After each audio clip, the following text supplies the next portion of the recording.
is another fresh edition of the Insightful Moment. It has been a very long time. We are back. My name is Jare Tiamiyu.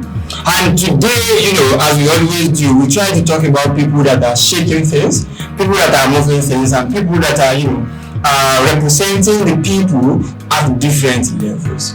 We are going to be talking about what the governance, the politics, and also the future of our dear state, Osun State. And today I have a very big fish. Today I have a very big man in the house. And today I have the lawmaker representing the good people of Ayedade Irewole Isokan Federal Constituency at the House of Representatives. Talking about Honorable Lanre Oladebo. Honorable Oladebo is actually in the studio this afternoon. Thank you. Honorable, recently, the People's Democratic Party leaders in Osun West that consist of 3 federal constituencies and 10 local government areas. The leaders are converged in Ikiri and they endorsed Governor Adeleke for another term. You remember that governorship election is holding in Osun in 2026. That is just about more than a year to this time. That is maybe 15 to 16 months. We'll be having another governorship election in Osun State. The people of Osun West, the PDP leaders, converged and they endorsed Adeleke for second term. If I may ask, that Governor Adeleke is from Osun West, and when these people are endorsing him, well, okay, what? Honorable Oladebo, is it that you are afraid? Is that the party leaders are afraid and they are like,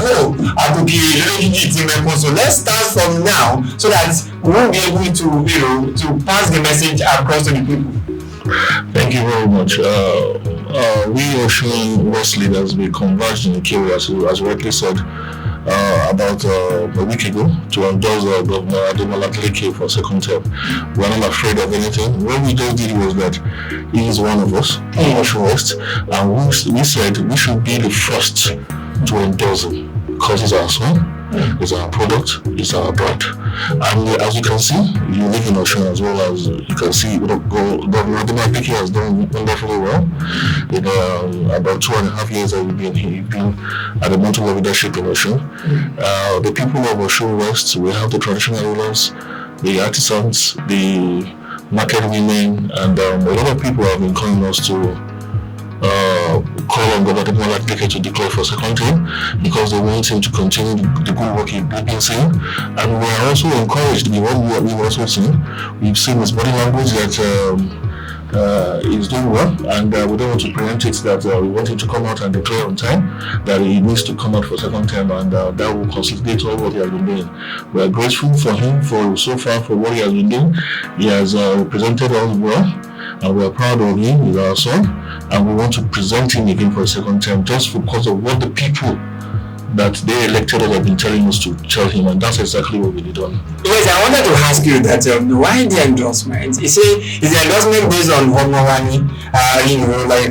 The mantra in 2023 general election, Homowani, Yawani, at the federal level. Is it about Homowani or about the performance of the governor? Thank you very much for all the question you asked. Like I said, the Governor Adeleke is our brand in Osun West. And before I came into politics, I was a businessman. And when we talk about brand is what you use to market your product. If the Adeleke hasn't done so well, we will not call him a brand by now. And when we call someone a brand, it means he's doing so well. It means he has done exceedingly well. And it means that we are proud of him and we want to sell him. If he hasn't done well, we will not come out.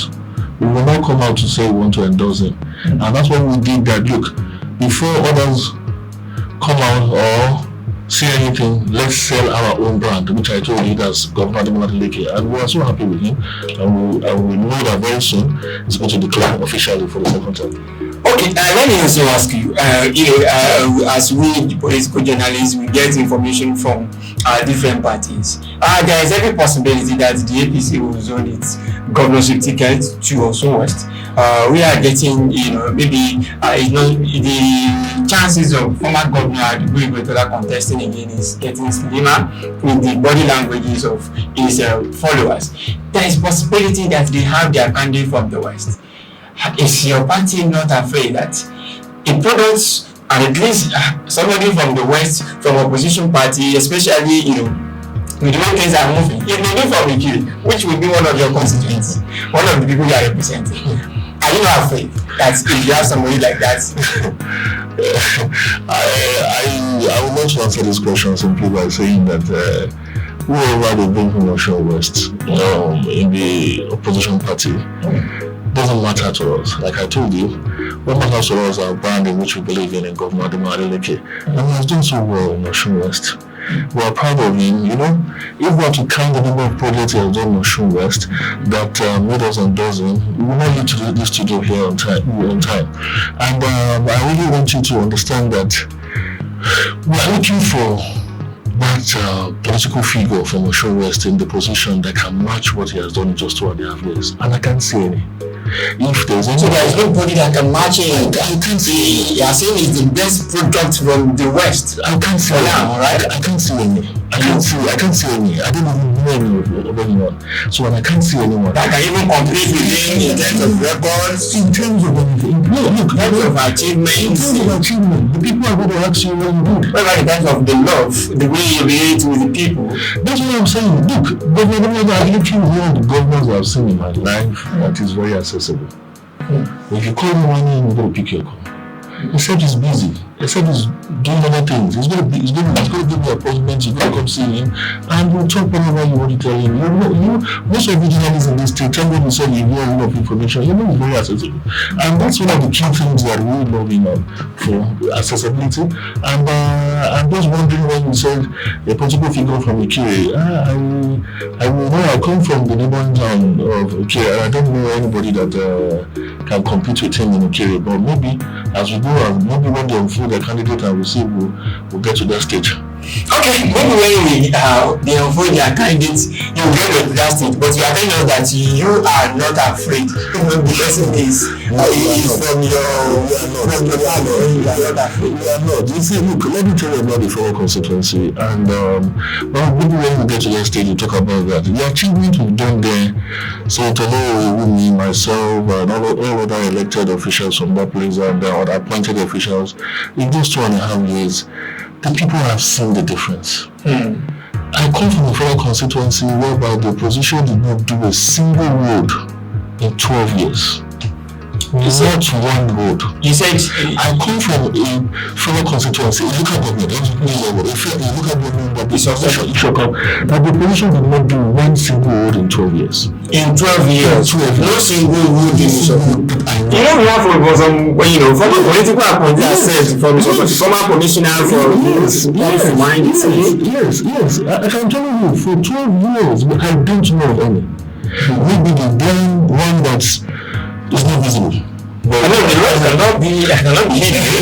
So I think with time the people are seeing what we're doing right now.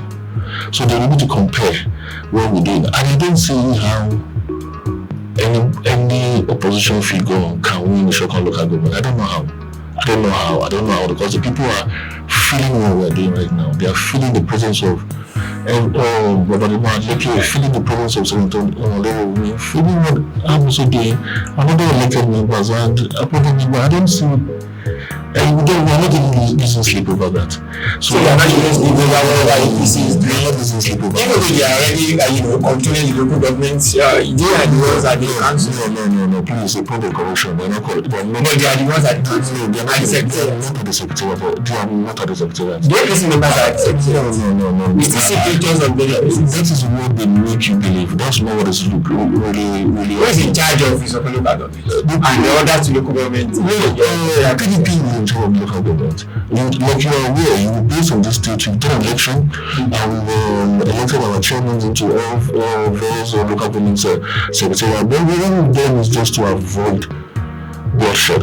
So that's why you are going to take over the local government? Didn't take over the local government. What we've just done is just like, let's peace reign, and very soon you will a pronouncement that they will give us a peace. When we've done is like, we don't want to fall into trap of what Rivers State fell into, that the state of Nancy was declared in Rivers State, and that's exactly what we avoided.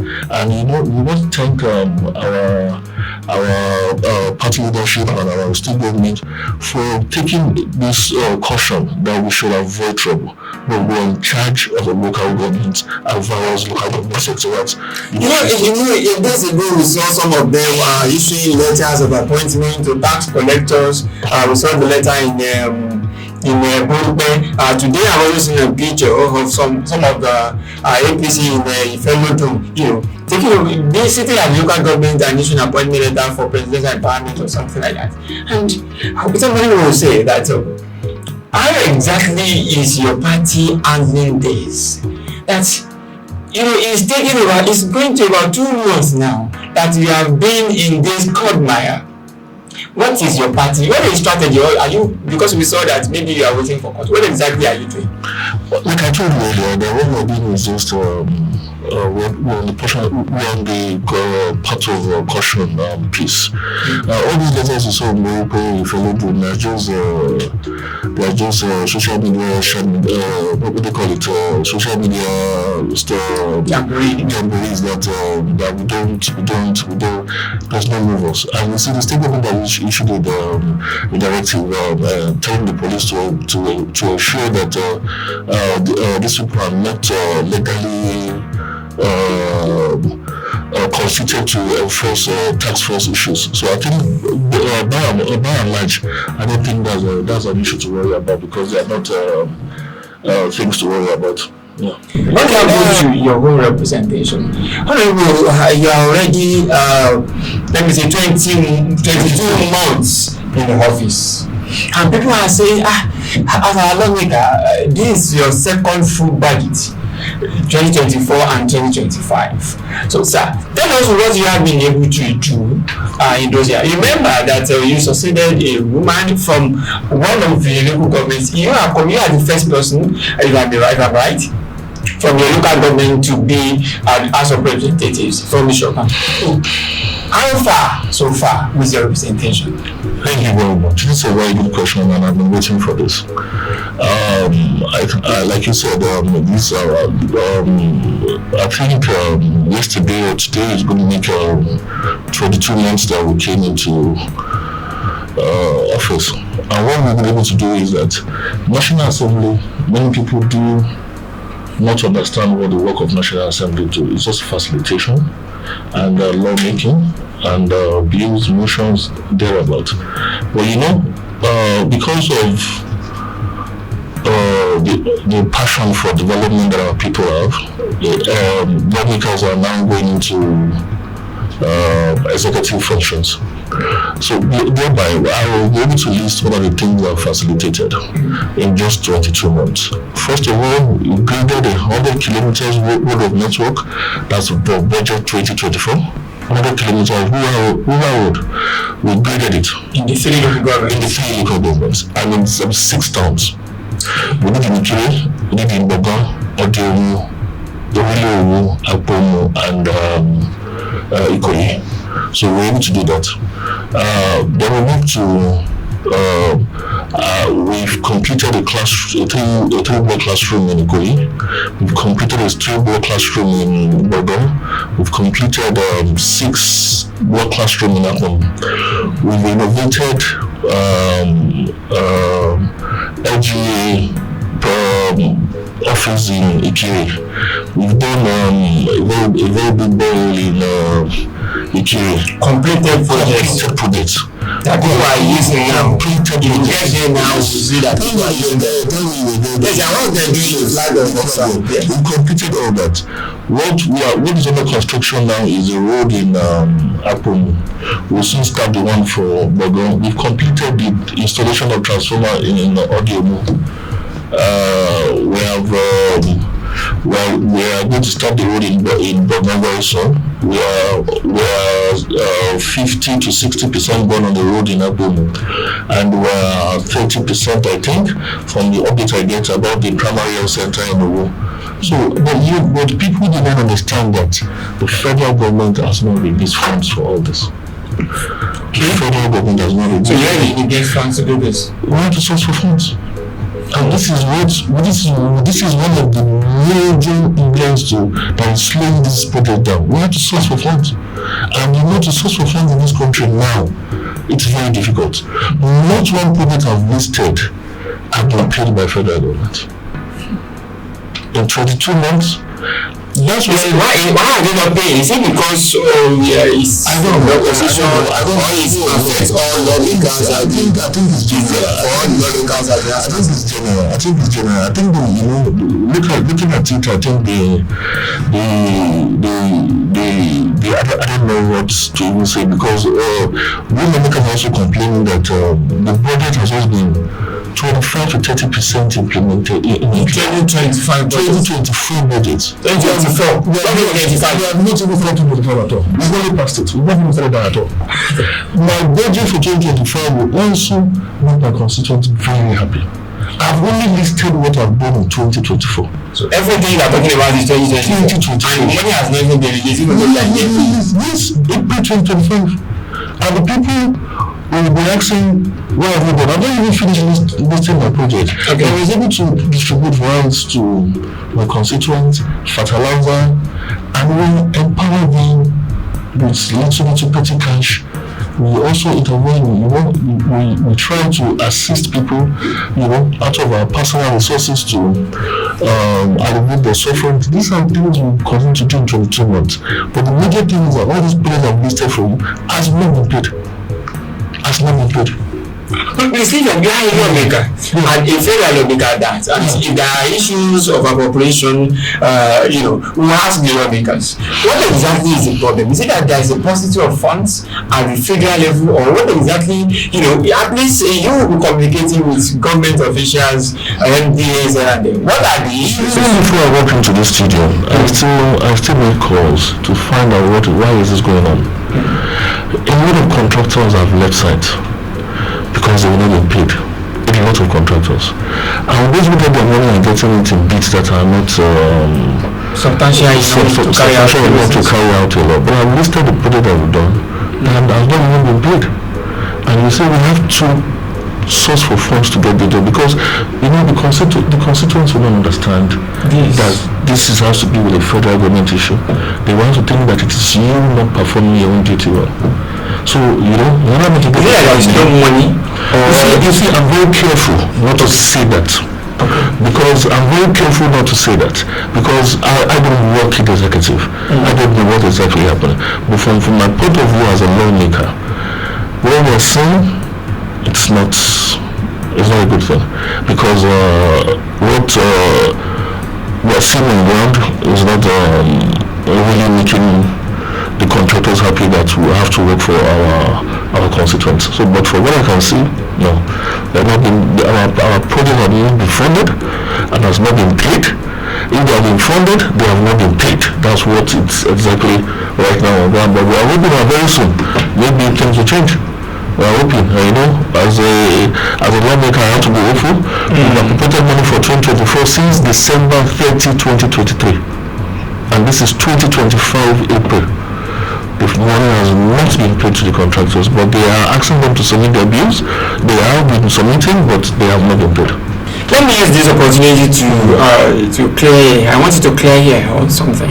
And some of your people have in the past complained that you are not accessible. They don't see you at home. You only come for ceremonies, all this and that. What is that true? What exactly is there a misconception or what? That's just a misconception. When you represent people and at this stage, you are based in Abuja, and many people want to see you every weekend, which is not possible. I will give you a very short analysis. Like I tell people, a lawmaker coming home every weekend is very difficult. If a one-way flight to Abuja now is about 200,000, if I have to go and come, that's 400. For my local transport and movement, I spend another 200. How will I be able to spend 600,000 naira every weekend coming home? And I always own every 2 weeks. Lists. There are times I'm home every week. There are times 2 weeks. So if I move here, this person sees me now in maybe one town, I go to town B, he sees me. I go to, when you're in town A, he doesn't see me again until I go around the 6 towns. So by the time I get back to here, so the person feels that, okay, he's not seeing you. But you understand, and you try to make them understand that, look, here I am now. Like you are aware, I was in Ikea on Wednesday. On Sunday, I was also in my town. I think a few days ago, I was in Odema as well. And, like a lot of people, so someone in the area would not have seen me if I'm in Odema now. Would not have seen me if I was in Ikea. Would not have seen me if I'm in Akobo. So such a person will say, I've not seen in a very long time, but we try to manage it. Was there an alternative, maybe reaching out to your numerous aides? I couldn't remember. Yes. What we do is that we created a lot of WhatsApp group for each town. That's what we do. That's what we've done, and we have always told them to reach us through the social media platforms. And if there are urgent things that we need to attend to, we go down there and we do attend to. But don't forget as well, we're also having challenges of funds, like I said. A lot of this thing has to do with funds, and when we're not getting enough funds to move around, what do? You just have to manage what you have. Okay, it has been a very interesting moment with Honorable Lanre Oladebo, the lawmaker representing Ayédáadé Irewole Ìṣọ̀kan Federal Constituency, and we have been discussing politics, governance, and also his representation in the last 22 months. Finally, before I let you go, moving on now, let me ask this one. Today, the PDP governors, on Monday, they sat in Ibadan and they said they condemned the act of state of emergency declaration in Rivers State. But some people are asking that, look here, all your lawmakers at both chambers agree to this, and you are here telling us that you are not in agreement with it. So what actually happened? Is there is something that you lawmakers saw that the governors are not saying? Thank you for this question. Let me start by this. We Osun caucus in the National Assembly didn't support the state of emergency. All of you? All of us. The 9 of you, thank God you are all from the same party, PDP. That I'm aware of, our lawmakers didn't support the state of emergency. But you did not force it? Maybe we were not informed. No. You see, what they did that day was just voice vote. And you could see that when the voice vote came, I as a person wasn't even in the chamber on that day. But from what we saw, they were determined just to pass it, and there was no need to drive when you saw that they were determined to have their way. Did you collect $5,000? No, I did not. I told you I was not even in. And all your colleagues, you can see all or some? All of us. That I'm aware of, our lawmakers didn't support the state of emergency. Put it that way. Okay, so you were not at a panels in the we were not even aware that any money was paid. All of us were not even aware. So but when we are saying that, okay, why is it that we have more than what is the PDP has opposition parties? You have like about more than 40% of the total. I was about to finish what I can understand. I think when I got back to Abuja, what my colleagues told me was that they were able to amend what the federal government brought, the state of emergency. There were 3 conditions that the National Assembly gave. Yes. The 3 conditions, one of them was reconciliation of both parties, that the state of emergency will not be extended beyond the 6 months. The third one was that the National Assembly will take over the oversight function and not the federal government. And National Assembly consists of all parties. And I think another committee was inaugurated yesterday in Nassau. Yes, I think there were quite some members of opposition and ruling party there. We will take over the oversight, and I think they'll report back to the House. We'll get a full report of what's going on in River State. But I can assure you that what the condition why National Assembly passed it was that there will not be the state of emergency will not be extended beyond. And I'm very happy the PDP state governors have gone to Supreme Court to interpret Section 305, and that's a very, very wonderful thing. And from what I read from the communique about today was that They are challenging it in not only Oyo State, that the state emergency cannot be declared in any state. In any state. I think we are looking at the Kutum maybe So we wait for Supreme Court's judgment and they will be able to. We wait for the Supreme Court judgment, and on that note, we are going to be recording of this interview. I believe that as time goes on, before when the political activities are at the peak, we will still have the lawmaker here to tell us the chance. As at that time, we will now be analyzing the developments, maybe senatorial or federal federal constituency, looking at what Governor Adeleke has been able to do, and then what was achievable in the last 12 years of the opposition party. By that time, it's going to be very interesting. I don't think any serious opposition members will fund that election in 2026 because they have the federal government. Because the state government is, and you know the people are with us. So they have the federal government that can fund the election. If you are saying they have the federal government who want to contest against Governor Adeleke. I know they are already serious. I think I've seen serious. You know, next one of your concerns, I know like the national secretary of the party, and then another concern for the also declared the former deputy governor. It seems that your concerns are already high that top job. They want to dislodge here. I think there's no vacancy in the government as an Okefia for now. I think two of your constituents are already high that. They are my brothers and men across. And there's the other one that has not even took. That's your over. That's over. And I think I have an ample information about them. I know them. I don't have the capacity to defeat Governor Adeleke. They don't have the capacity. They don't have the capacity to. Anyway, the people of Osun will determine that in 2026. Thank you so much, Lanre Oladebo, for having us. And that is the size of our program for today. Thank you for a big part of it. My name is Jare Tiamiyu. Have a wonderful day. Bye for now.